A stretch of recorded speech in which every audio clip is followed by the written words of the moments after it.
돈의 맥을 잡다. 돈맥TV의 레오입니다. IMF 이후 23년 만에 최고 물가를 경신하고 있습니다.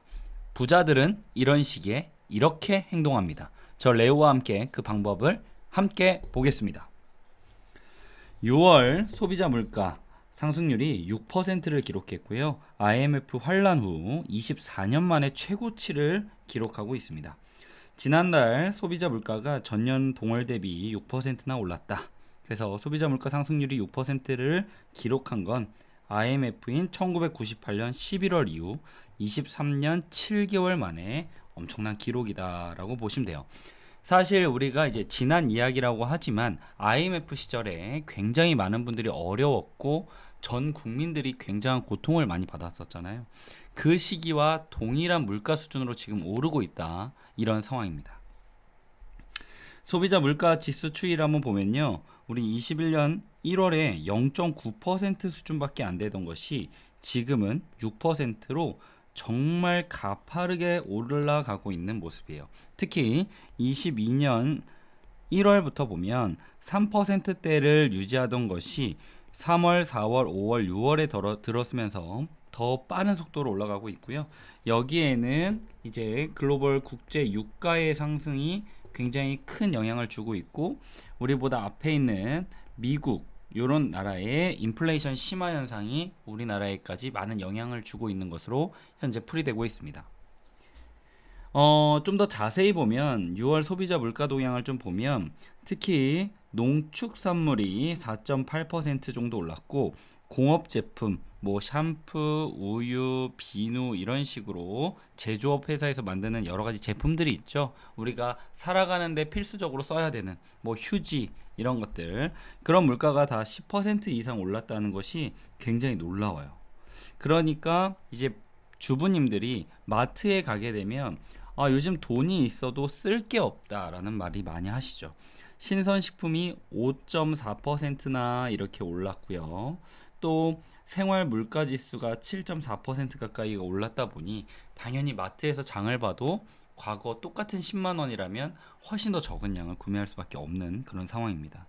또 거기에 기름을 붓듯이 전기료와 도시가스가 10% 이상 이렇게 물가가 올라 버렸어요.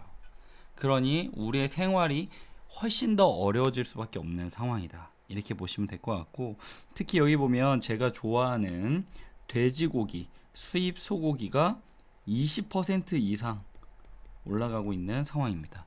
이런 식으로 지금 수입하고 있는 제품들이 대다수 가격이 엄청나게 올라가고 있어요. 그래서 장바구니 물가가 더 무겁게 느껴지는 현재이고요. 이럴 때 부자들은 어떤 식으로 준비하는지도 우리 한번 봐야 될 것 같아요. 자, 제가 기사를 좀 따왔는데요. 전체 458개 품목 중에서 우리 국민들이 조금 더 민감하게 느끼는 144개의 품목으로 생활 물가 지수는 식품이 7.7, 식품 이해가 7.2%나 급격히 오른 모습을 보여지고 있고요. 그 중에서도 채소, 과일 이런 부분들의 가격 상승이 엄청 높은 것으로 보여지고 있습니다. 또 이제 유가가 올라가고 있다 보니까 전년 대비했을 때 교통 관련된 게 16.8%나 상승이 됐고, 숙박, 식료품, 비주류 음료들도 거의 7, 8%씩 올라가면서 우리 소비자, 특히 국민들의 주머니 사정을 점점 어렵게 하고 있는 모습이에요. 특히 전기, 가스, 수도는 지난 5월 전기요금 인상의 영향으로 10% 가까이 급등을 했습니다.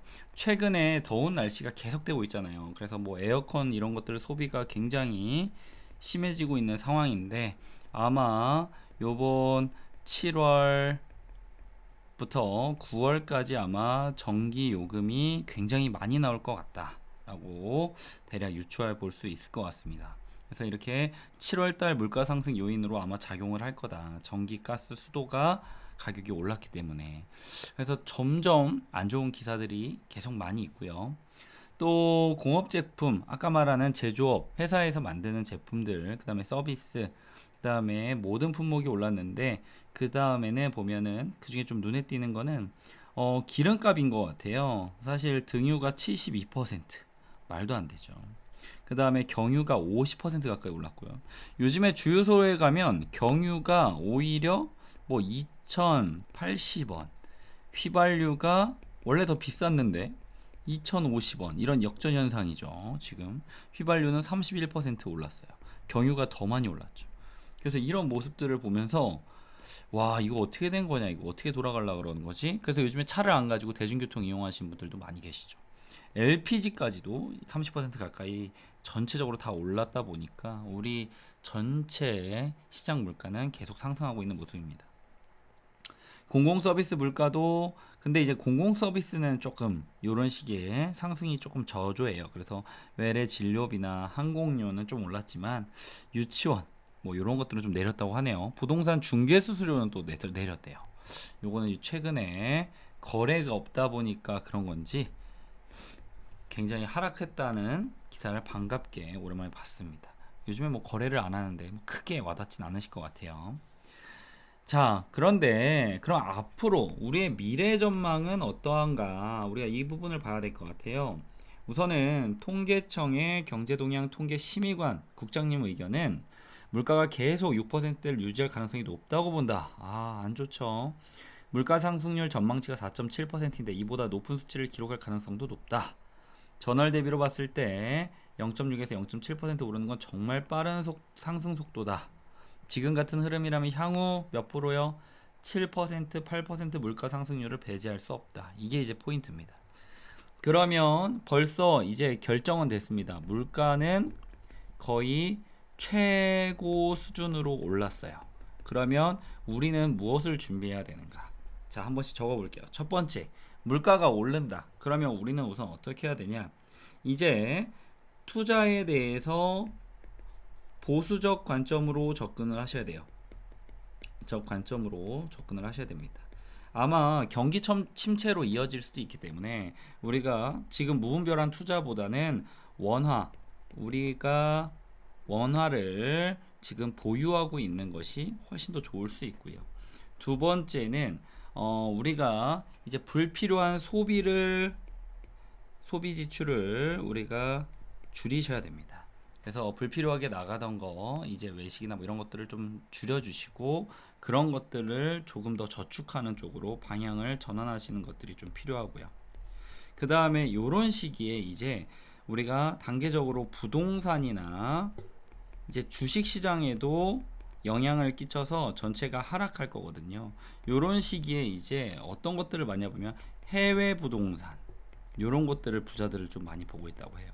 해외 부동산. 그래서 전 세계 뭐 뉴욕이라든지 뭐 일본의 뭐 도쿄, 그다음에 유럽의 우리 주요 도시들에 있는 그런 건물이나 집들을 꽤 많이 지금 보고 있다고 합니다. 그래서 우리는 이런 부분들도 부자들은 좀 이렇게 움직이고 있구나.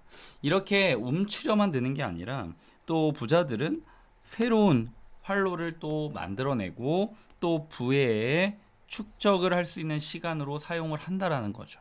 그래서 요번 이 시기에 아마 많은 변화가 있을 것 같습니다. 부동산, 주식시장, 그 다음 해외 부동산 이런 부분들에서 다시 한번 투자의 기회가 우리가 발생이 될 것 같다라고 보이고요.